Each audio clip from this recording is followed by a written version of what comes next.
예, 오늘 2018년 6월 13일 수요일, 오늘 제 7회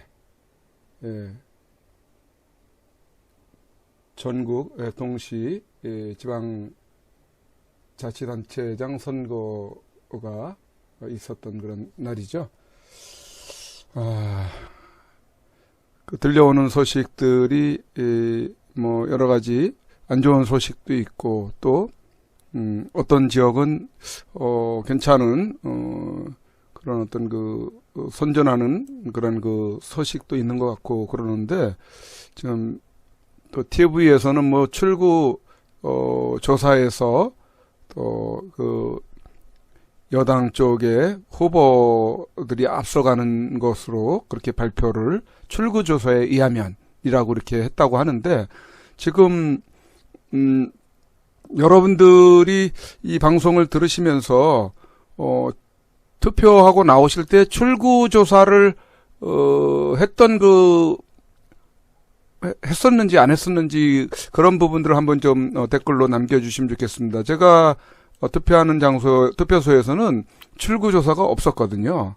그리고 또 인천 쪽에도 지금 출구조사가 없고, 그렇게 출구조사를 많이 안 하는 것 같은데, 지금 출구조사에 의해서 저렇게 발표를 하고 있는 그 부분이 신뢰성이 없는 것 같은데, 지금 월등히 일부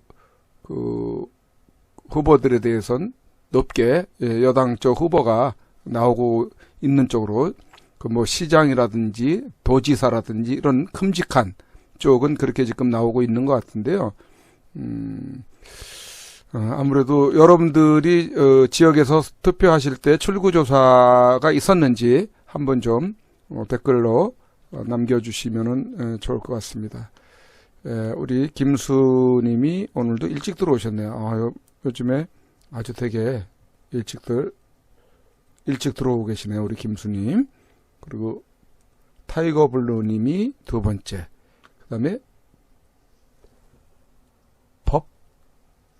법몽이신 것 같은데, 법몽님, 세 번째, 그 다음에 금별님, 그 다음에 리안리님, 리안리님, 출구조사를 보통 하지 않습니까? 근데 이번에 출구조사를 한 지역 투표소가 많지 않은 것 같은데, 지금 출구조사에 의하면 하고, 법봉이시군요. 의하면 뭐 하면서 지금 프로테이지가 높게 나오고 있다라는 발표를 하고 있는 것 같은데, 좀 찜찜한 그런 발표를 하고 있는 것 같습니다. 오늘도 우리 안토니오님과 함께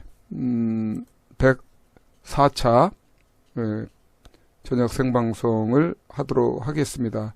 어제 미국과 북한의 그런 회담 또 합의서 뭐 이런 거 발표로 인해서 마음이 별로 이렇게 썩 좋지 않았었는데, 오늘 또다시 오늘부터 쏟아져 나오는 미국의 어떤 뉴스들을 통해서 앞으로 과연 또 어떻게 흘러갈 것인가, 과연 미국의 생각과 북한의 생각은 일치하고 있는 것인가, 이런 부분들에 대한 또 논란이 벌써부터 좀 나오고 있는 것 같습니다.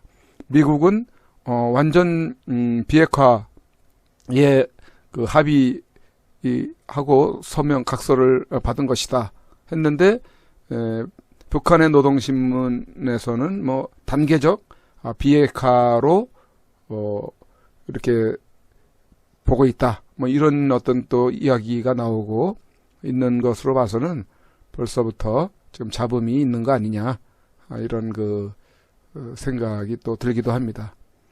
또 크리스토퍼 힐은 어제 성명서는 과거보다 그렇게 강화된 게 아니고 허술했다, 뭐 이런 논평을 하고 있는 것 같습니다.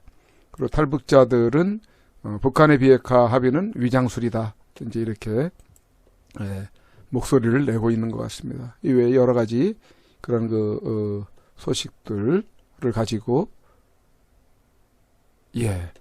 지금 뭐 개표 우리 안토니오 님이 또 얘기를 하겠지만 개표는 뭐 볼 거 없다고 그러네요. 대구 빼고는. 지금 각본에 의해서 진행되는 것 같습니다. 뭐 예상 우려를 했지만은 지금 출구조사들이 별로 없었던 것 같은데 계속 출구조사에 의하면 막 하면서 저렇게 발표를 하고 있는 게 참 결코 거기에 대비하지 못한 또 피를 보게 되는 것 같습니다. 우리 안토니오님을 연결해서 바로 듣도록 해야 되겠습니다. 잠시만요. 오늘은 좀 잡음 소리가 안 날 것 같습니다. 좀 어디 체크된 부분이 어제 좀 체크가 안 됐던 것 같습니다. 잡음은 안 나죠? 우리 김수님. SKY 전님 반갑습니다. 향이님 들어오셨고요. 소리가 나네요. 우리 안토니오님 소리가 나는 것 같습니다. 인기척 소리입니다. 안토니오님. 네네. 감이 좀 뭐나요? 아닌데요? 우리 안토니오님 감이 뭔데? 그래요? 조금 마이크에 가까이 조금 대시면 좋을 것 같은데. 지금 어때요? 지금요? 네. 조금 늦은 조금 소리가 작은 것 같은데? 네, 저는 굉장히 잘 들려요. 그 정도면 괜찮은데, 그 정도 톤이면 괜찮아요. 네. 지금 좋습니다. 네네, 됐습니다. 오늘 한국에 오신 지 얼마 안 돼가지고 투표권이 없어서 투표는 못 하셨죠? 네. 안타깝네요. 투표 권리 행사를 한 표 우리 우파에다가 하셨어야 되는데, 그걸 못 해가지고, 아쉽지. 근데 사실, 저는 오늘 개표 상황이 지금 계속 정상적인 선관위 법에 의하면, 지금 좀 한참 박빙을 하고 그렇게 돼야 되는 건데, 예측을 갖다가 저는 오전에 봤는데, 오전에 전패로 나왔습니다, 전패. 그래요? 네, 오전에 벌써 내가 아침 8시에 기상하고 살짝 뉴스를 보니까 예상 그러니까 오늘 지자체 선거를 하진 않았지만 예상 득표가 나왔는데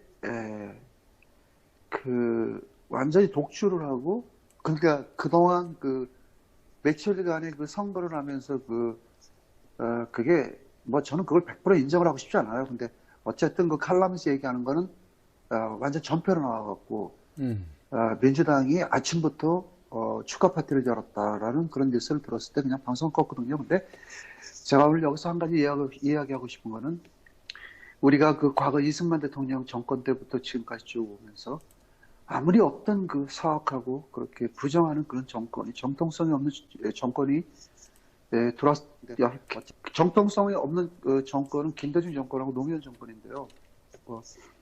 그런 정권이 들어왔을 때도 그렇게 부정투표를 할 수 있는 건 그렇게 쉽게 못했습니다. 다만 그 사람들이 특정 지역에 이렇게 몰표를 줘서 이렇게 해서 우리가 영원함으로 갈라져 가지고 그런 득세를 하는 그런 경우를 봤어도 어떻게 이렇게 만들어도 어떻게 이렇게 100대 1을 99대 1로 만든다는 건 전혀 있을 수가 없는 일이고요. 이 투표를 보고 내가 한번 느끼는 투표를 뭐더러 하냐 이거예요. 제 얘기는.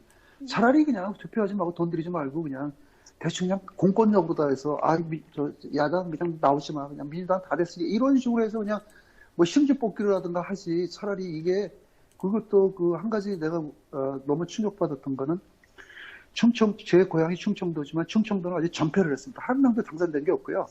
그 다음에 하다못해 경남도 전패를 했고 부산까지도 전패를 했고 울산도 전패를 했고 대구에서 이거 지금 아직까지 박빙이라는데 그리고 대구도 물론 대구시장이 민주당 자유당에서 된 건 맞긴 맞습니다. 그렇지만 그 투표율을 보면은 그렇게 원사이드한 경기가 아니었었고요.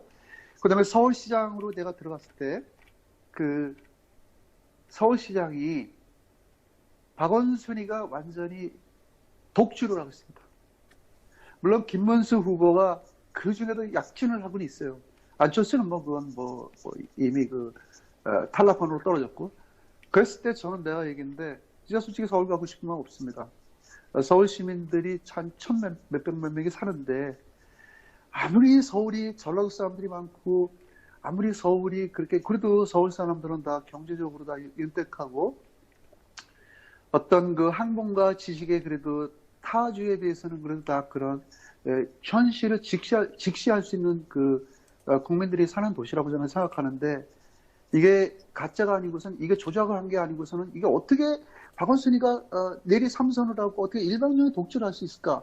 만약 이게 서울 시민들 많이 그렇다면은 전 솔직히 서울 가고 싶은 건 없습니다. 솔직한 얘기가 없습니다. 어느 정도를 해야지 이건 너무 심하고요. 이게 99대 1로 일방적으로 졌다는 거는 이거는 저는 이건 선거가 아니고 이건 계획된 그 기획에 의해서 모든 게 다 됐다고 저는 봅니다. 그게 더 이상 뭐 전 선거에 대해서 얘기하고 싶지 않습니다. 네. 참. 뭐 선거 얘기하고 싶지 않고요. 그리고 내가 한 가지 추가적으로 이번 선거에 대해서 내가 느낀 점은 뭐냐면은 그 자유한국당이 이건 제 생각이지만 애초부터 그런 정통성을 여태까지 그 한나라당, 새누리당 과거의 그런 정통성을 계속 유지해서 지금까지 우리가 그 탄핵 사태 때도 좀 더 그 자유한국당이 그래 가까이 할 수 있는 구조가 못 됐죠. 그 안에 그 내분자들이 있기 때문에 그랬을 때 끝까지 그걸 놓지 않고 했었으면 보수 진영의 표는 몰표를 받았을 가능성이 많아요. 근데 결국은 박근혜 대통령을 내치고 자기들의 그런 당략에 의해서 그 일종의 자기들이 보수라고 자청을 하지만 그래도 그럼 이런 사태가 올 때까지 자유당이 왜 이런 선관이라든가 직접적으로 대놓고 그런 확실한 그런 아주 투명한 투표를 하기 위해서 왜 자유당이 그렇게 미연에 대처를 안 했는지도 전 굉장히 의심스럽고요. 네. 그리고 여태까지 그 자유당이 대정부 그 문재인 정부를 향해서 어떤 일을 했는지 저는 잘 모르겠어요. 한 게 없기 때문에 그런 상황에서 태극기 집회도 사람들이 좀 나와서 우리가 이렇게 나라가 이렇게 어지러운데 우리가 뒤늦게라도 우리 보수 연합을 대통합시키는 차원에서 우리 의원들이 나와서 앞으로 태극기 국민들하고 같이 합세해서 일단 서로가 약간의 그 이견과 그런 그 정치적인 그런 방향은 서로가 틀리겠지만 문재인 정부의 그 독주를 막기 위해서 일단은 우리가 태극기 국민들하고 같이 뭉치자 했으면 이런 결과가 안 나오는데요. 네. 자유한국당이라는 그 자체 테두리가 그 내부 분열자들하고 그 혼합된 그 굉장히 그 하이브리드 당이에요. 하이브리드 당.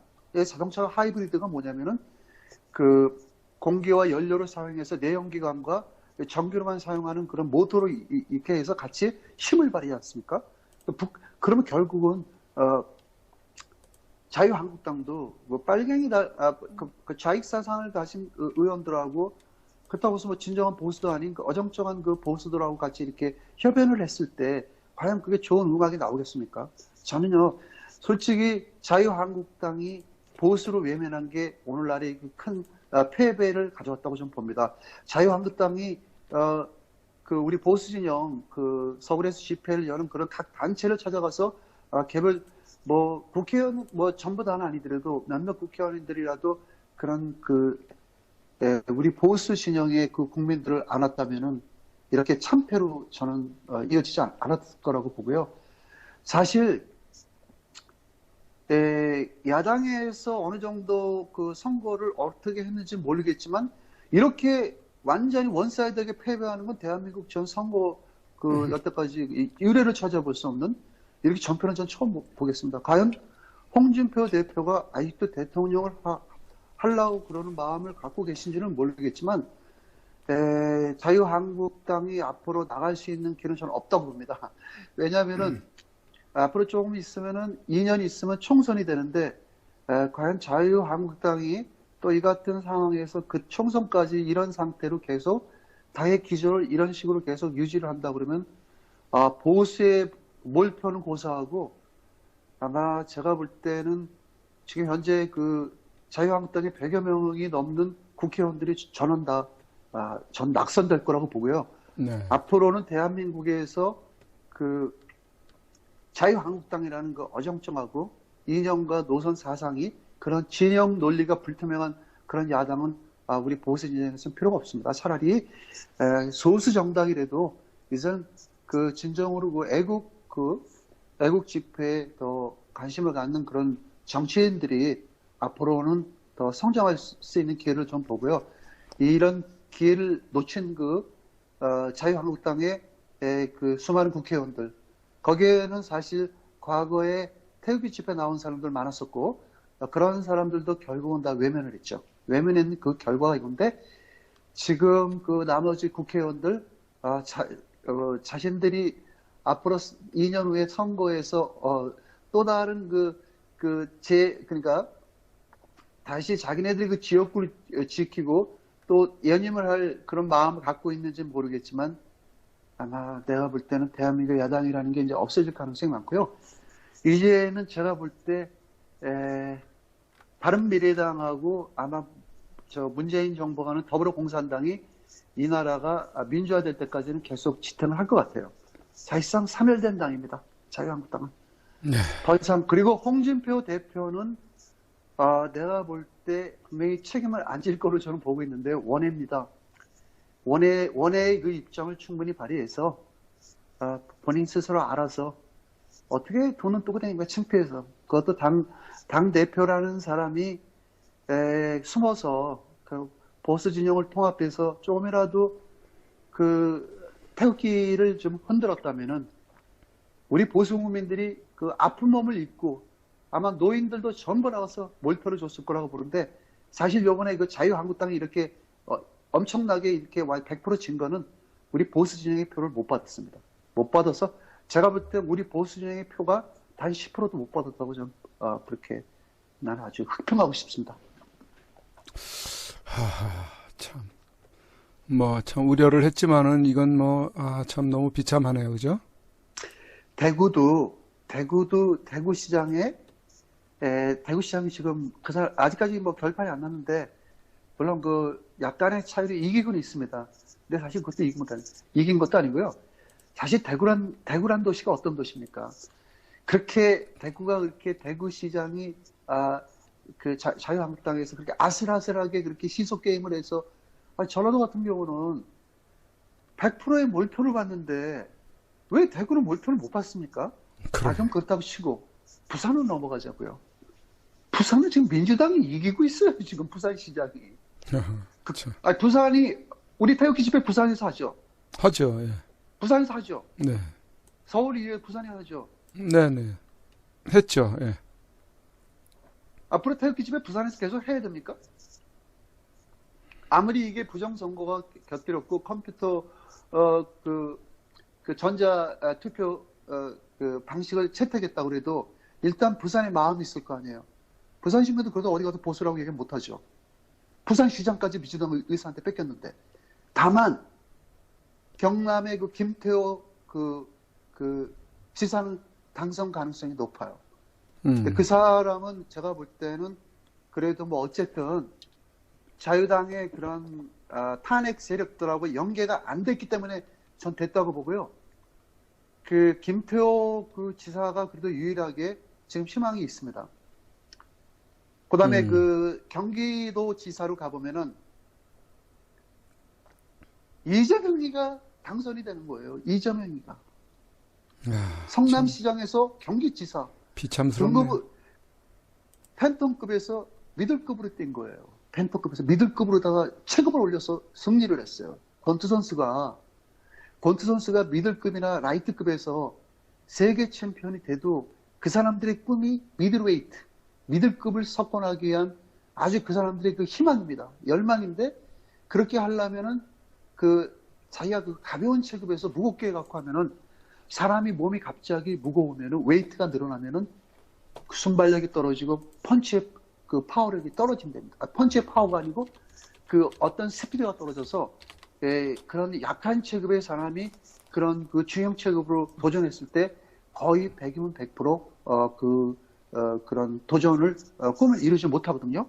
물론 예외도 있지만, 근데 이 이재명이가 누굽니까?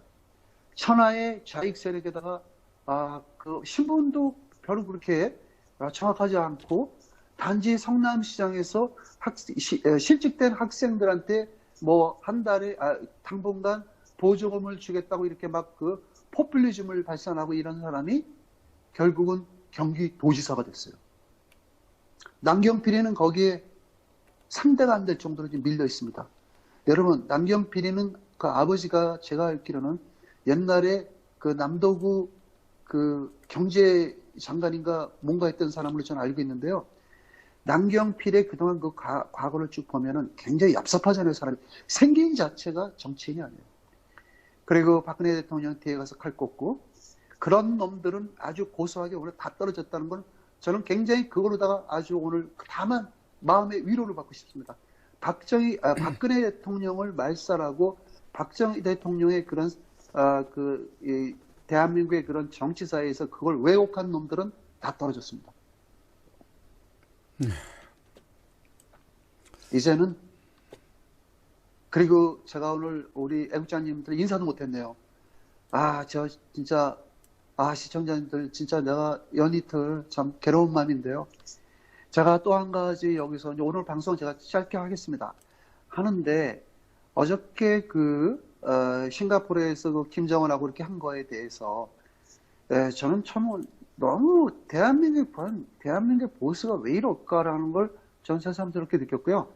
제가 지금 깜짝 놀란 거는 유튜브 우리가 그 메이저 언론들 그 KBS를 포함한 모든 공영방송과 지상파 공중파는 그렇다고 칩시다. 어차피 오늘 또 그 방송을 보니까 투표 선거하는데 그 개표 중계를 하는데 굉장히 놀라운 걸 좀 봤습니다. 전에는 그거를 굉장히 과거 우리가 김대중 정권, 노무현 정권 때더라도 아무리 그들이 그런 사악한 북한하고 연계돼서 그런 공산주의 사상을 갖고 있던 그런 정부라고 쳐도 우리 우파 국민의 눈을 봤습니다. 눈치를 봤기 때문에 함부로 무엇을 진행하고 무엇을 하는 데 있어서 굉장히 그들은 조심했었습니다. 근데 그 당시 방송도 그랬고요. 요즘 방송을 보니까 이게 완전히 풍자로다가 그 두 후보를 엮어서 일종의 코미디식으로 풍자를 해서 상대방의 낙선된 사람하고 당선된 사람과의 어떤 위용을 느끼게 해주려는 건지 모르지만 이게 굉장히 그러면서 오늘 또 뭐라고 하네요. 충격적인 건 이게 다 문재인 대통령의 성과고 문재인이가 지금 지지율이 지난번에 70%로 떨어졌다가 다시 82% 재상승해갖고 완전히 좌익방송에서는 문재인 문비어 청가를 지금 외쳐대고 있습니다. 이거 아주 최악의 지금 아주 최고조의 그 문비어 청가를 외치고 있는데요. 그래서 이제 제가 어저께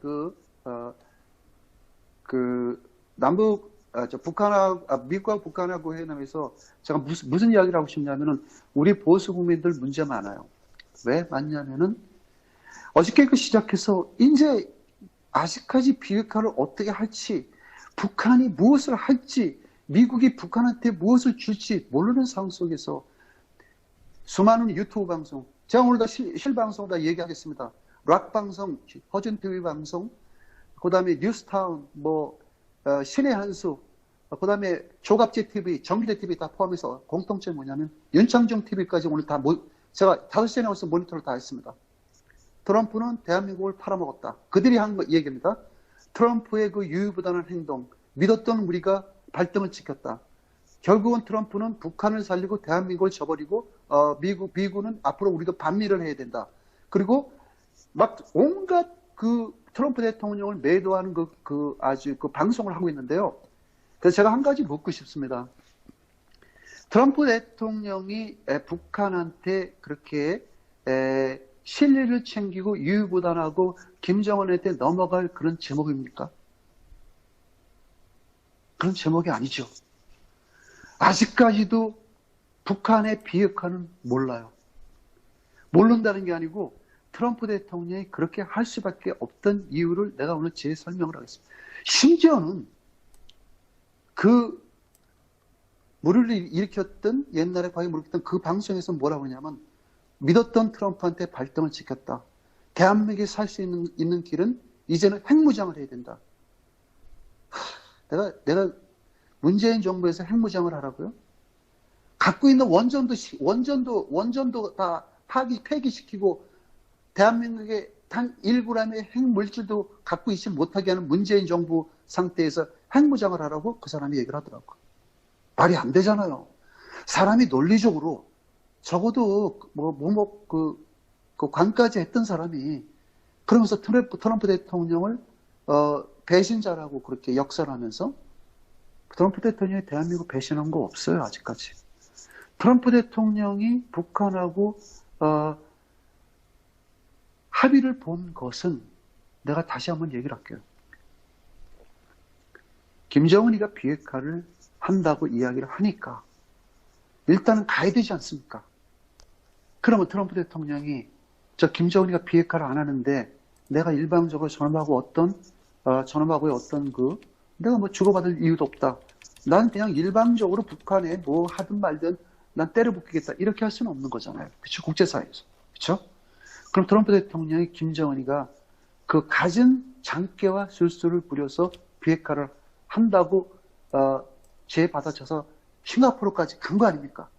그랬을 때 트럼프 대통령은 김정은의 본심을 믿는 것보다도 일단 국제적으로 그 국제사회에 그 인터내셔널 커미티에다가 자기가 비핵화를 하기 위해서 김정은이하고 할 수 있는 만큼의 그런 자기의 어떤 도리를 보여준 거예요. 그러니까 그건 뭐냐면은 트럼프 대통령이 이게 김정은이 말로다 과연 100% 비핵화를 한다고 그랬지만 나는 그 비핵화를 안 했을 경우에 충분히 대처할 수 있는 나의 강구안이 있기 때문에 나는 부담 없이 김정은을 만났고 근데 사실 그게 만난 거예요.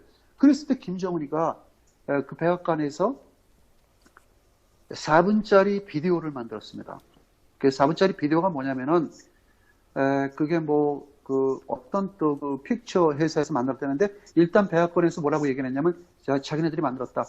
거기 그 회담하기 전에 북한 당무자들하고 미국 당무자들하고 그 비디오 4분짜리를 트럼프 대통령이 김정은한테 정중하게 이야기를 했대요. 우리 하기 전에 이걸 좀 보고 하자. 그래서 김정은이가 예 보겠습니다 해서 봤는데 그 비디오는 미국도 나오고 전 세계도 나오고 한국도 나오고 북한도 나오고 북한의 그 경비병들이 초소시키는 것도 나오고 남한의 경비병들이 그 근무하는 것도 나오고 뭐 그러니까 극과 극의 그런 4분 동안의 그런 세계의 움직임을 모은 그런 전 그 비디오를 잠깐 봤는데 그런 거예요. 그럼 거기에는 막 파라다이스 같은 그 도시 삶도 나오고 그러니까 그걸 보여주고 북한한테 우리가 이런 길로 갈 수 있는 거를 서로가 이런 걸 보면서 공유하면서 이렇게 좋은 세계는 이렇게 좋다. 이렇게 좋은 세계가 보이는데 나는 북한도 같이 갔으면 좋겠다 해서 김정은이 그걸 억셉을 해서 그걸 보고 나서 굉장히 그 비디오는 한국말하고 영어하고 동시에 그렇게 통역이 되게끔 번안이 되게끔 이렇게 나왔답니다. 그랬을 때 김정은이도 거기에 대해서 공감을 했고 해서 일단은 그 분위기를 끌기 위해서 그렇게 했는데 그럼 내가 여기서 뉴스를 오늘 황 선생님이 투표 개표장에 가신다니까 내가 뉴스를 시작하겠습니다. 저는 사실 굉장히 우리 많은 애국자 보수 진영에 전 마음 이해를 해요. 믿었던 트럼프가 나라 팔아먹었다 그런 얘기 그렇게 쉽게 하면 안 되죠. 어떻게 아직까지 우리가 어떤 일이 생기지도 않았습니다. 어떤 해프닝이 아직까지 있지도 않는데 그렇게 미리 그걸 속단하고 미리 좌절하고 미리 트럼프 대통령이 마치 뭐 대한민국을 갖다가 그렇게 저버리고 그런 거 아직까지 없어요. 그러면 내가 오늘도 설명할까? 그럼 왜 안토니오는 그 수많은 아마 내가 이런 방송을 하면 야 너는 왜 그 수많은 뭐 조갑제를 비롯한 수많은 우리 보수정의 그 쉽게가 없는 방송들이 똑같은 말을 하는데 너는 왜 그런 말을 하냐?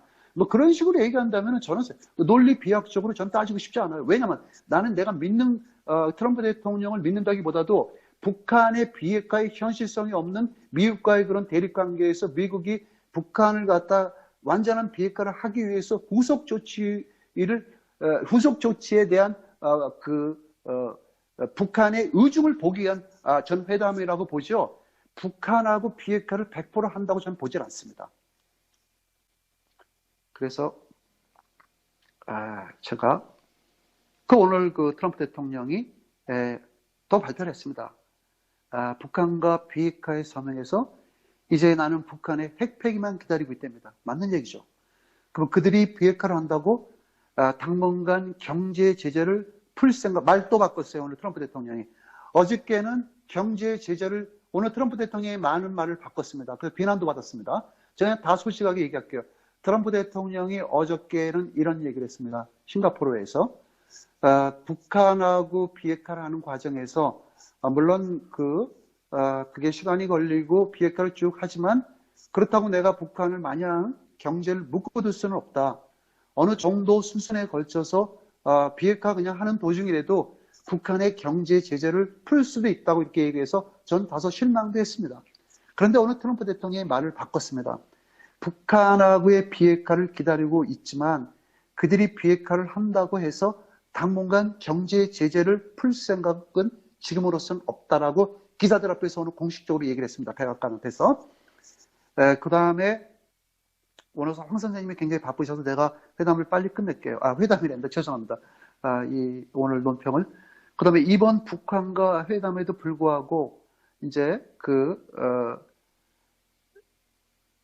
미국에서 그러면은 미국의 언론사도 이거를 편향적으로 보는 사람이 있고 현실적으로 보는 사람이 있어요. 그러니까 그건 뭐냐면은 어떤 매체는 이제 북한하고 미국하고는 이제 친구가 됐네 이렇게 보는 뭐 몇몇 그런 매체도 있는 반면에 대다수 매체는 아직까지 북한하고는 친구가 될 수가 없다는 그 매체가 거의 대부분입니다. 그러니까 모든 그 언론과 모든 그 미국의 외교관, 군사 안보 전문가들은 아직까지 북한을 갖다 100% 믿지 못해요. 부정적인 글이 오늘 엄청 나왔습니다. 트럼프 대통령 비난하는 글도 굉장히 많이 나왔습니다. 미국의 의회에서 트럼프 대통령이 전면으로 반박했습니다. 근데 그거는 트럼프 대통령은 지금 굉장히 여유롭고 트럼프 대통령한테 지금 그 비난을 할 수가 없는 게 트럼프 대통령이 앞으로 보름이고 한 달이고 그 후에 북한하고의 비핵화하는 과정에서 수많은 트러블이 분명히 나옵니다. 그랬을 경우에 트럼프 대통령이 과연 옳은 길로 가는가 안 가는가는 곧 나옵니다. 그랬을 때 오늘은 그 미국에서 이제 그러니까 이게 굉장히 일부 매체에서 그러니까 북한하고 미국과 북한이 그렇게 친구가 됐다는 그런 심플하게 본 거죠. 그랬을 때 중국도 대만하고 그렇게 심플한 그렇게 미국과 북한의 그 회담까지는 아니더라도 가까워질 수가 있겠구나 해서 이제 그런 분석가들이 이제 중국 대만하고 합쳐야 되지 않겠냐라는 그런 뉴스가 있었는데요. 근데 그거 보니까 중국은 아직까지도 두 체제를 인정을 안 합니다. 한국과 두 체제를 인정 안 합니다. 중국은 교과서에도 대외 선전 문구, 중국에는 중국의 베이징 공항 가면은 모든 항공사들이 대만을 차이나라고 부릅니다. 그렇게 안 하면은 불이익을 주기 때문에 항공사들이 어쩔 수 없이 타이완이라고 안 하고 차이나라고 해서 그게 또 국제적인 문제가 됐죠. 근데 대만은 그것을 유엔에다가 이의를 제기할 수가 없습니다. 왜 그러냐면은 대만은 유엔에서 축출을 당했기 때문에 유엔 회원국이 아니기 때문에 그렇지만 대만은 그렇게 거기에 대해서 개의치 않고요. 중국이 주장하는 한국과 그러니까 두 체제를 인정하지 않죠. 그런 반면에 중국은 어떻게든지 대만을 무력화시키든지 아니면은 정치적이든지 아니면 어떤 릴레이션십을 외교적으로 디플로매틱으로 해서 대만을 갖다가 자기 나라의 영역으로다 이제 이렇게 가져가려고 그러는 항상 아주 침략 근성을 갖고 있지 않습니까? 북한처럼. 네. 근데 놀라운 거는 대만의 지금 현재의 모습이 놀랍다는 거예요. 대만은 새로운 총통이 들어왔는데요. 그 내각이 들어오고 나서 대만의 모든 국민들과 그 내각이 혼연일체가 됐답니다. 그건 뭐냐면 오히려 과거에는 여성 총통도 있었고 과거에 부정부패로다가 무리를 빚었던 그런 총통 시대 때는 어느 정도 중국과의 그런 적대감과 군사적 긴장 관계는 갖고 있어도 그래도 중국하고의 그런 문호라든가 여러 가지로 경제적인 걸 많이 협조를 했기 때문에 요즘에 새로운 총통이 들어선 내각은 중국하고의 적대감이 엄청나게 팽배해갖고 대만 국민들 100%가 중국하고 도저히 화합 못한다. 중국하고 우리는 어떤 회담과 해도 결코 중국 놈들한테 우리는 그렇게 이렇게 대만 국민들이 바로 대한민국의 보수우파 진영의 국민처럼 북한을 못 믿는 거예요. 북한 김정은이가 아무리 제스처를 취하고 아무리 천사의 천사의 그 가면을 쓰고 나와도 우리는 그걸 믿지 못하는 거죠. 그 역시 대만의 국민들도 중국의 적대감이 엄청나게 팽배해져갖고 중국하고 어떤 그런 릴레이션십 그런 걸 갖지 않는다고 이렇게 뉴스가 나왔습니다. 그래서 대만은 굉장히 어렵다라고 이제 나온 거죠. 그 다음에 북한의 중앙 통신사에서 어저께 그 비핵화를 전제로 자기네들이 이제 미국한테 그 비핵화를 하겠다고 그 회담 사후에 나온 중앙통신사의 그 보도는 뭐라고 했냐면 미국 대통령은 우리가 핵무기를 완전히 폐기할 때까지 북한에 남아 핵폐기를 한다고 했다. 그러면 그는 우리한테 경제 제재를 먼저 풀어줘야 되지 않냐라고 중앙통신사가 이제 일종의 뭐 원색적 비난은 아니지만 미국의 그 이치 안 받는 행동에 대한 비난을 한 거죠. 그러니까 북한의 마음은 경제 제재를 북한 국민도 지금 90% 100%가 경제 제재 풀기를 원한답니다. 조금씩 빨리빨리 할게요. 그냥 오늘 황 선생님이 바쁘다 그러니까. 조금 여유 있게 하셔요. 예. 어디 가신다면요? 가도 여기서 인근이니까 뭐. 그래요? 예. 근데 그 황 선생님 뭐 한 가지 물어볼게요. 네. 전폐했는데 거기 왜 가시려고 그러는지. 저기 지금 우리 뭡니까 이거 유튜버들이 그런 것도 개표 실황을 방송해 주는 데가 없다고 그렇게 네. 해서 다른 데도 안 하는 모양이더라고요. 그래서 저도 그렇게 원래 생각은 안 했는데 그래도 또 그랬어요? 이렇게 참관하는 것을 좀 이렇게 그 유튜브라도 이렇게 좀 방송을 해주고 있으면 그 사람들이 조기에 일찍 안 간다 이제 이런 그 얘기를 누가 하셔서 한번 좀 일단 가보려고. 근데 제가 아까 전에 그 개표 실황을 봤는데 네. 거의 당락이 확정됐어요. 대구하고 서울하고 몇 개 빼는 건 다 당락이 확정됐습니다. 그 당락의 확정을 어떻게 볼 수 있냐면요. 도표 그래픽을 보통 개표를 했는데 초반에 아직까지 표는 많이 남아 있어요. 보통 80% 20% 차이 나요. 그러니까 70% 30% 80% 20%. 그러니까 쉽게 얘기하면은 55%뭐 45% 이런 거는 그래도 현장에 가서 생생감을 가질 수 있지만 이미 거의 80% 이상은 당락이 확정이 됐습니다. 그래서 제가 충격을 받은 거예요. 예, 그런 예측은 벌써 선거하기 전에 나왔던 지금 그대로 가고 있네요. 그러면 지금 투표 상황이 그래요. 투표 상황이 도표 그래픽에 보통 더불어공산당 80%, 자유한국당 20%, 하다못해 서울시장도 박원순이가 거의 50%가 넘고 김문수 지사가 약 30% 초반대 굉장히 약진한 거죠.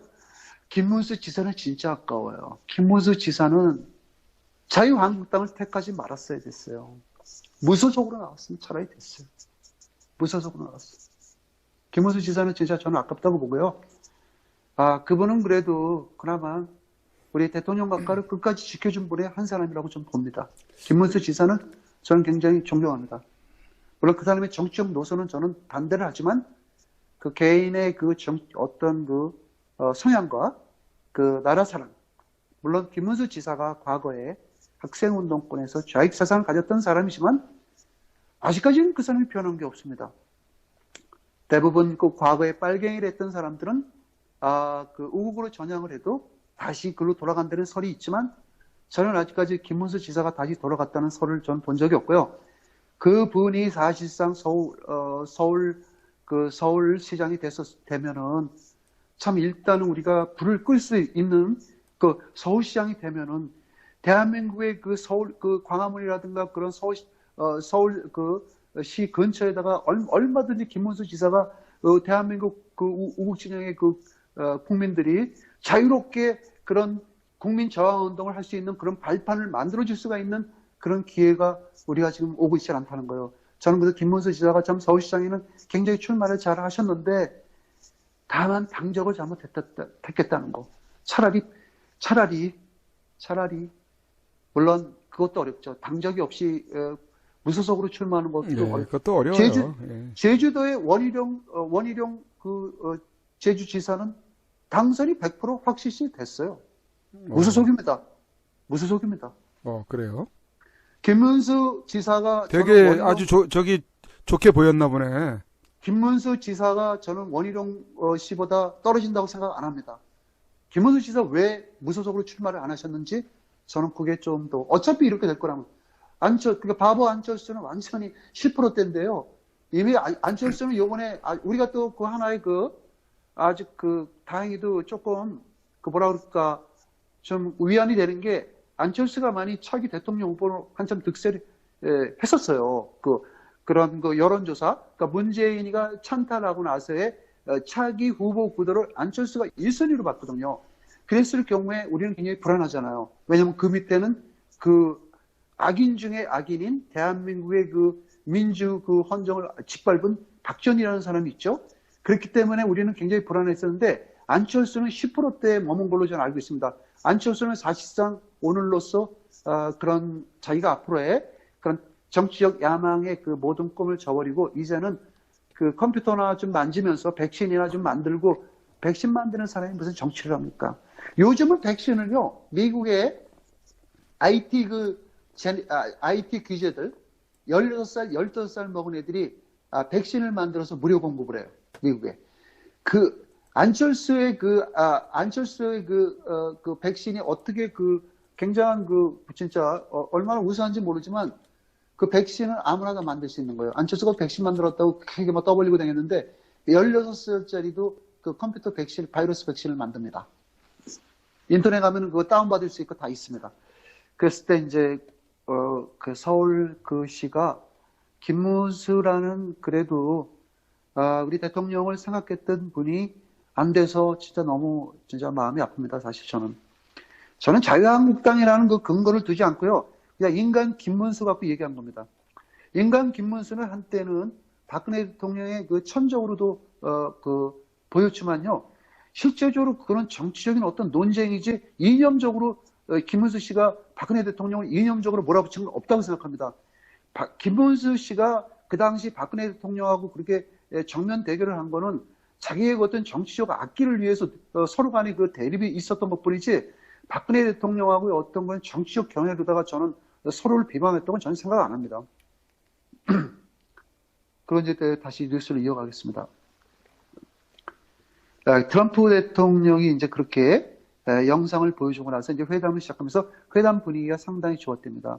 그래서 이제 그러고 나서 이제 북한하고의 그런 비핵화 문서를 작성하는 과정에서 트럼프 대통령이 많은 설명을 했고 앞으로 북한이 진정으로 비핵화를 한다면은 너네들이 지금 이렇게 사는 것보다는 훨씬 좋은 세계에서 북한 주민들도 잘 살 수 있고 세계가 같이 평화를 공존하면서 김정은이 너도 잘 살 수 있는데 굳이 왜 그렇게 핵무기를 그렇게 미련을 두는지 모르겠다는 아주 수차례에 걸쳐서 트럼프 대통령의 아주 헌신적인 진언이 있었답니다.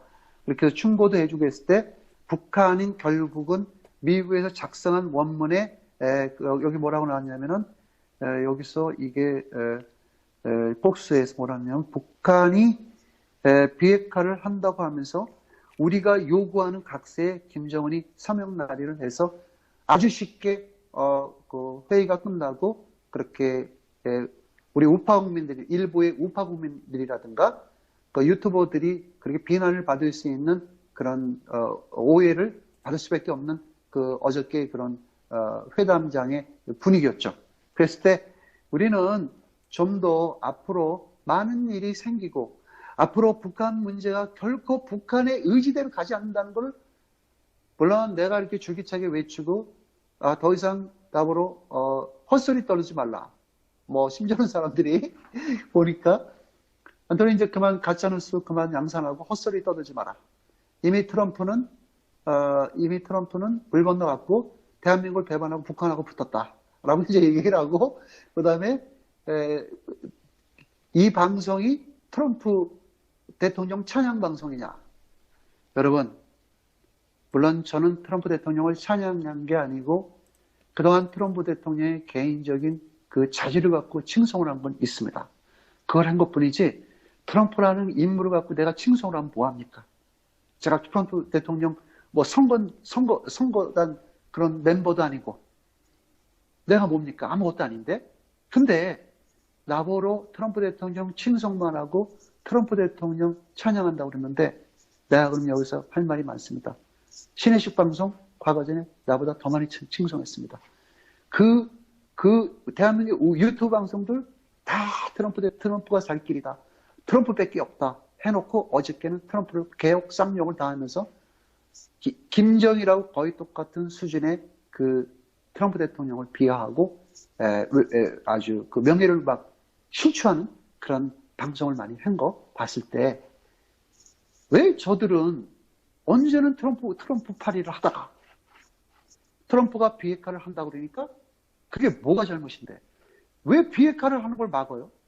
북한이 진정으로 비핵화를 한다고는 받아야죠. 북한이 비핵화를 한다면 받아야죠. 그럼 북한이 비핵화를 그게 북한의 내면의 거짓말이 됐든 실질적으로 뭐 감춰놓고 미국과의 당분간 그런 텀을 벌리기 위해서 미국을 결혼시키고 트럼프를 가지고 놀든 미국을 따돌리기 위해서 일단은 우리가 불을 끄자. 일단은 우리가 우회하자. 회군이라는 거 있죠. 세계 전쟁사에 보면 회군이 있습니다. 네. 그 회군은 뭐냐면요. 일시적 공격이 어느 정도 그 충분한 그 전력과 그런 병력을 갖고 일단 전장에 뛰어들었는데 상대의 그 우리가 생각했던 것보다 상대의 그 전력이 굉장히 우수한 거예요. 그랬을 때 그 수장은 어떤 부하를 위해서 어떤 생각을 갖고 있냐면은 우리가 좀 더 비겁하고 좀 더 비난을 받을 수도 있고 하지만 일단 우회하자라고 그렇게 했을 때 북한이 바로 그런 심정이에요. 트럼프라는 거대한 세계 경찰 국가의 수장이 총기를 들고 덤벼들고 너희들 무기 안 내놓으면 다 죽여 하는데 북한의 김정은이가 무슨 재주를 하겠습니까? 내가 김정은이라도 나는 비핵화해요. 거짓말이 됐든 100%입니다. 그럼 미국에서는 그럼 김정은의 비핵화를 왜 그렇게 쉽게 믿지 않고 그렇게 받아들였냐? 믿을 필요가 뭐가 있어요? 믿을 필요가 뭐가 있어요? 믿는다고 북한에서 그 믿게 해줍니까? 트럼프 대통령은 김정은이의 그 일단 자기가 마지막 보루, 마지막으로 라스트 인세게 마지막으로 김정은이한테 기회를 준 거예요. 주고서 트럼프 대통령이 기회를 그러면 내가 오늘 다른 방송 못해도 이 얘기를 내가 완전히 짚고 넘어갈게요. 그럼 여러분들이 생각할 때 다가 아니고 물론 제 이해를 못해도 전 좋습니다. 상관없습니다. 그럼 나는 내가 이 비핵화 문제 때 북한이 그럼 왜 트럼프 대통령이 왜 이렇게 시시 웃고 그렇게 막 김정은하고 진짜 어깨 툭툭 치고 김정은이 이렇게 옹호하고 두둔하고 트럼프 대통령이 그랬어요. 김정일이 생각한 것보다 똑똑하다. 김정일이 생각한 것보다 자기 아버지 할아버지보다 나은 것 같다. 트럼프 대통령이 오늘 그런 얘기도 했습니다. 예? 인텔리전스를 했는데 그럼 트럼프 대통령이 왜 그렇게 해야만 됐느냐? 그러면 생각해 보세요. 잔치집에 가서 싫든 좋든 어떤 그런 행사가 있는데 그런 거기서 트럼프 대통령이 야 비핵화 똑바로 하라고 비핵화 너 이렇게 안 하면 나 박상 두드려 비핵화 안 하면 난 다 차고 나와. 물론 트럼프 대통령이 그때 첫 50분 전에 회담 때 북한에서 상세적으로 나는 이런 거 못하겠다. 나는 요것밖에 못하겠다. 이렇게 했으면 트럼프 대통령 나왔죠. 근데 북한이 일반적으로 미국에서 원하는 걸 다 들어줬다고 지금 그 각서까지 오늘 그 뉴스에 오늘 보도를 했잖아요. 그 원본을 갖다가 이게 보여준 거예요. 그래서 이제 북한이 그렇게 비핵화를 한다고 해서 트럼프 대통령이 북한한테 마지막 기회를 주는 과정에서 북한을 굉장히 잘해준 거예요. 그러니까 트럼프 대통령은 끝까지 북한을 어떻게든지 유도해서 비핵화를 하면은 전쟁 안 하고 피해 안 흘리고 좋잖아요. 그건 사실이지 않습니까? 그렇죠? 미국의 입장에서 바라봤을 때 북한하고 최종적으로 담판을 해서 전쟁을 하는 것보다는 일단 북한이 김정은이가 그래도 자기 선대보다는 그런 생각하는 그런 현실을 직시하는 게 좀 나아 보이니까 트럼프 대통령은 이 젊은 지도자한테 일종의 다소 모호한 그런 관계로 이 김정은이 갖다 두둔하는 그런 모양이 보여지고 북한을 마치 자기네들의 어떤 한미 방위 수요 조약을 맺은 남한보다 어떻게 더 잘해줄 수가 있는가라는 우리는 그런 오해를 살 수밖에 없는 어저께 그런 회담의 분위기였습니다. 근데 그거는 절대 우리가 그렇게 생각하면 안 돼요. 저는 지금도 북한이 과연 웃을 수가 있을까 앞으로. 북한 웃지 못해요. 웃는 날이 없습니다. 실제적으로 그런 뉴스를 나온 것도 있는데 저는 어저께 하도 그 수많은 사람들과 수많은 방송에서 일반적으로 미국의 그 트럼프 행정부의 그 일방적인 실수, 북한의 게임에 넘어갔다. 여러분, 북한의 게임에 어떻게 넘어갑니까? 북한 김정은이가 뭡니까? 김정은이가 뭐 이렇게 대단한 존재라 거기 게임에 아니, 미국이 항공모함 10여 대 이상을 갖고 세계 그 모든 그 분쟁 지역에 다 일일이 참관하는 나라가, 참견하고 거기 중재하는 나라가 북한이 그렇게 두렵고 북한이 그렇게 해서 트럼프 대통령이 거기에 속겠어요? 유튜브 방송들을 보고 똑같이 거기다 박수를 치면은 같은 무리뺏기 되는 거 아니에요. 어저께까지 트럼프를 그렇게 믿다가 갑자기, 그리고 방송 진행자들도 많은 자기의 어떤 그 사고의식과 인정률 식견을 갖고 방송을 해야 돼. 그런 방송이 어떻게 방송이 됩니까? 일방적으로 말이야, 무식할 정도로다가 트럼프는 어저께 우리를 배반했다. 우리가 여태까지 트럼프 믿은 게 잘못이죠. 난 그럴 줄 알았어요. 그렇게 방송을 한다면은, 물론 또 자기 방송이겠지만, 트럼프 대통령이 외형적으로 이렇게 보이는 거는 북한한테 마지막 기회를 주는 거예요. 마지막 기회를 주면은, 여러분, 우리 부모님들이 이런 거 있지 않습니까? 아들딸 자식이, 다 큰 아들딸 자식이 집 나가고 막 행패 부리고 온갖 진짜 그런 막 유치장도 들락날락 하는데 부모의 마음은 마지막이라도, 그러면 그 대부분 부모가 그럼 야, 저 새끼 저거 내 아들이지만 저 개남난이네, 저거 없애버려. 뭔 장습니까? 장치 못 하잖아요. 그렇잖아요. 현실적으로. 죄송합니다. 내가 그렇게 비하를 해서 내가 미안하지만 트럼프 대통령이 그런 심정이에요. 개남난이고 여태까지 거짓과 선동으로다 모략과 침략, 그런 위협, 그런 포갑 정치를 한 북한의 장본인이지만 마지막으로 기회를 주고 잘 다스려서 북한을 최대한으로다가 비핵화하는데 끌어들여 갖고 북한 주민도 살리고 이렇게 해서 좋은 취지로 해보자는 건데, 제가 볼 땐 그거 100%안 돼요. 앞으로 일어날 수 있는 일이 많습니다. 그런 과정에서 그 회담이 불과 몇 시간 지나지도 않는데 바로 방송을 열어갖고 트럼프 대통령을 원색적으로 비난하고 대한민국의 우파 국민들은 이제 핵무기를 만들어야 된다. 문재인 정부에서 핵무기를 만들어요? 윤창중 씨가 한 이야기입니다. 문재인 정부에서 이제 우리 핵무기를 만들어야 되는데, 미국에서 북한의 핵무기를 보유국을 인정해줬으니까 우리는 그걸 핵무기를 만들어서 우리도 지켜야 된대. 아니, 지금 그게 제정신 갖고 하는 얘기입니까? 미국하고 북한의 문제가 지금 회담을 연 이유가 뭐죠? 핵무기를 없애자는 회담을 한 거잖아요. 근데 어떻게 핵무기를 만들어요? 일체에 닿지가 않죠. 어쨌든 그래서 트럼프 대통령을 제발 부탁인데 앞으로 최소한 한 달 정도만 지켜봐 주십시오. 놀라운 반전이 일어납니다. 놀라운 반전이라고 해서 그게 무슨 어떤 하늘에서 뚝 떨어지고 진짜 신의 어떤 아주 그런 재주로다가 이게 역사가 변하고 상황이 반전하는 그런 게 아니고, 북한의 현재 입장에서 걔네들은 속일 수밖에 없는 그런 북한의 그런 시츄에이션이 있기 때문에 트럼프 대통령은 그걸 알고 그냥 가만히 내버려 둔 상태에서 북한의 본배우가 지금 한국에 왔습니다. 가만히 태도를 보고 지금 북한의 입장을 기다리고 있는 그런 상황입니다.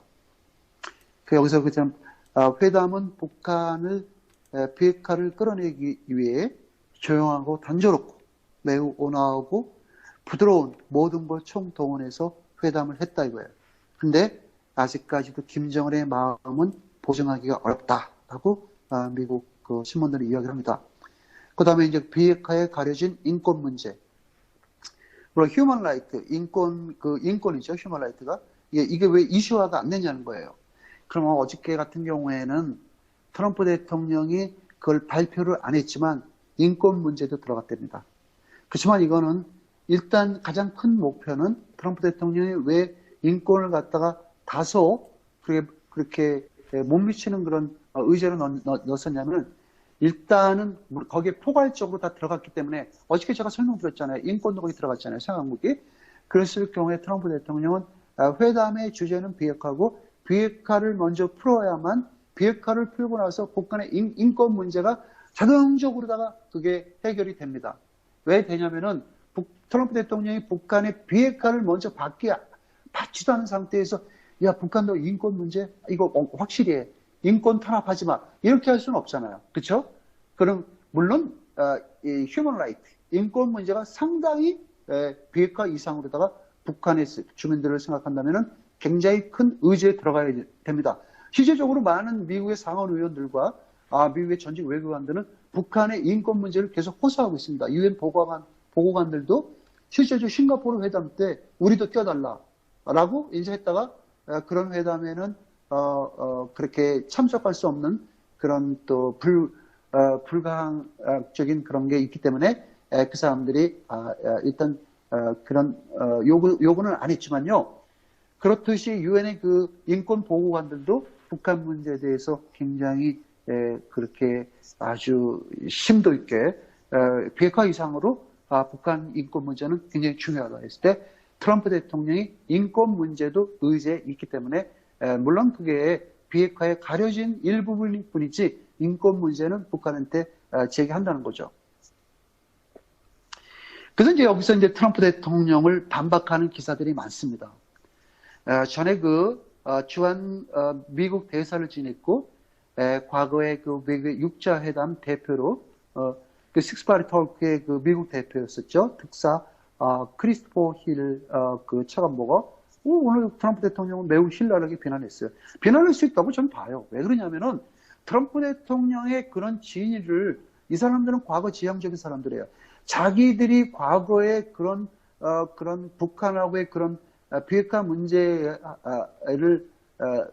수차례 걸쳐서 이 사람은 실전 그 비핵화를 경험했던 인물이고 실제적으로 북한 김계관이하고 1대1로 맞붙어서 북한의 비핵화를 조정했던 사람이에요.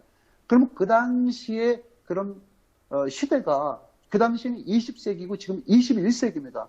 그리고 지금은 또 그 당시의 체제는 김정일이었었고 지금은 김정은이라는 젊은 애송이가 지금 북한의 지도자로 있는 건데요. 그래서 크리스토퍼 힐은 이제 과거 지향적으로 얘기한 거예요.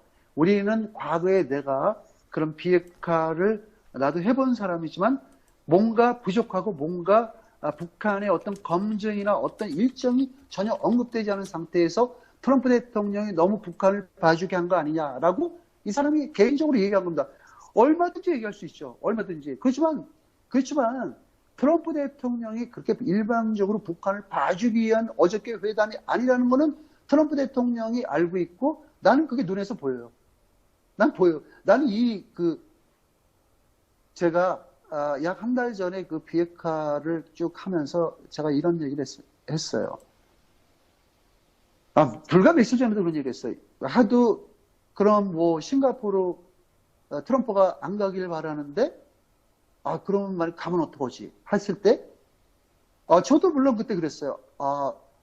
북한이 그렇게 자기네들이 그런 태고 때부터 내려온 그런 과거의 그런 나쁜 그런 전례를 봤을 때는 당연히 미국에서 받아들일 수 없는 비핵화를 숨기기 때문에 안 갈 수도 있겠다라고 저도 얘기하고 근데 제가 또 이런 얘기 했죠. 회담하기 한 일주일 전부터 무슨 얘기를 했냐면 내가 그런 얘기 했습니다. 어쩌면 비핵화 갑니다. 가는데 북한에서 그럼 트럼프 대통령이 그러면은 비핵화를 북한에서 완전한 비핵화를 받아들이지 않는다면 현장에도 안 간다는 그런 얘기를 했기 때문에 그럼 어떻게 가느냐?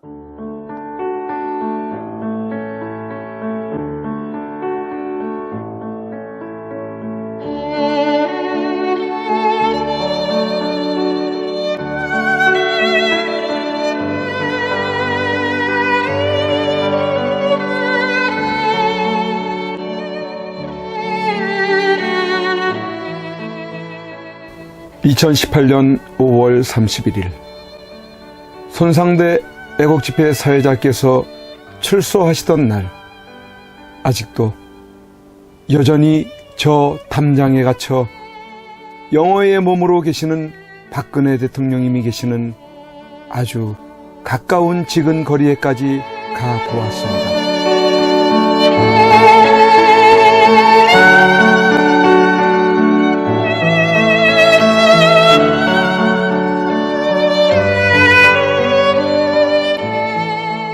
이런 곳에서 박정희 대통령님의 딸이자 아무 죄 없이 탄핵당하고 유린당해 감옥에 1년을 넘게 갇혀 고생을 하고 계시는 박근혜 대통령께서 계시는 곳이란 말이던가.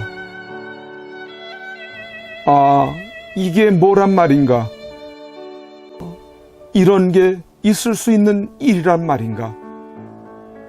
그러나 엄연히 지금 현재 대한민국 땅에서 자행되고 있다는 사실에 몸소리 쳐줘야 하지 않는가? 그런데 세상은, 언론은, 지식인들은, 정치인들은, 국민들은 왜 이렇게도 쥐 죽은 듯이 조용한 것인가? 내가 아닌 남이 당하는 일이기 때문인 것인가? 아, 대통령께서는 저곳에서 1년이 넘는 긴 시간 동안 과연 무엇을 생각하고 계셨을까? 지난날 청와대에 계실 때 함께 곁에서 있었던 배신자들이 누구인지를 아시고 분을 사귀지 못하고 계실까? 아니면 자신으로 인해 대한민국이 너무 무너져가고 있는 것을 염려하고 계실까? 우리 국민들은 바란다.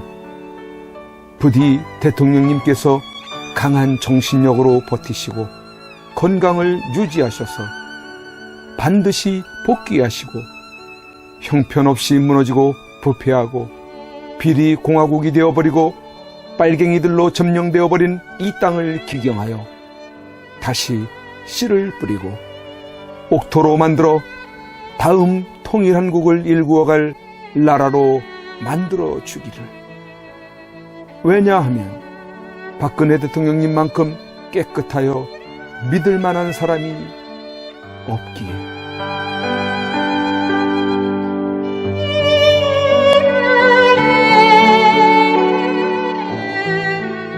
이제 내려가야 한다. 내려가기 전에 대통령님께 이렇게 외쳐본다. 박근혜 대통령님! 옥체를 보존하십시오! 선구자 방송입니다!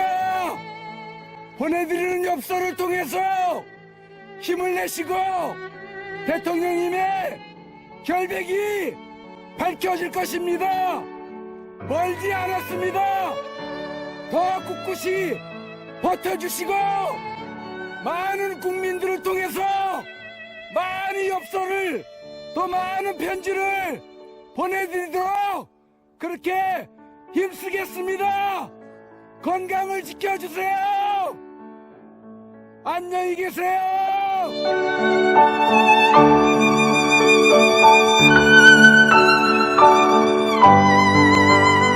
오늘 손상대 사회자께서 출소하시면서 여러분들이 보내주신 서신으로 인해 힘을 얻을 수 있으셨다고 하셨습니다.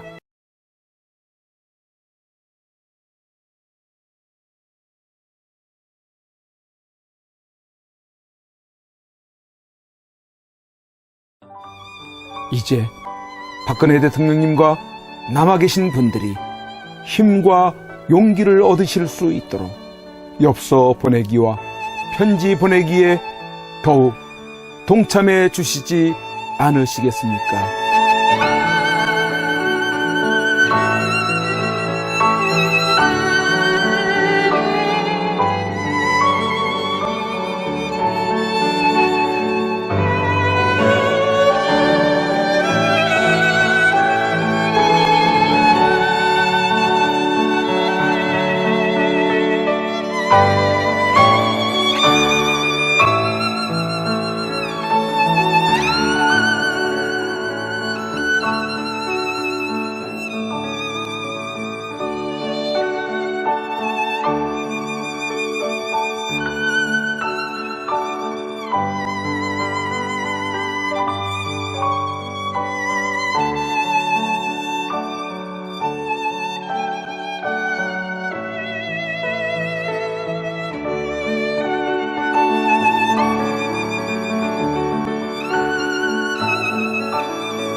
고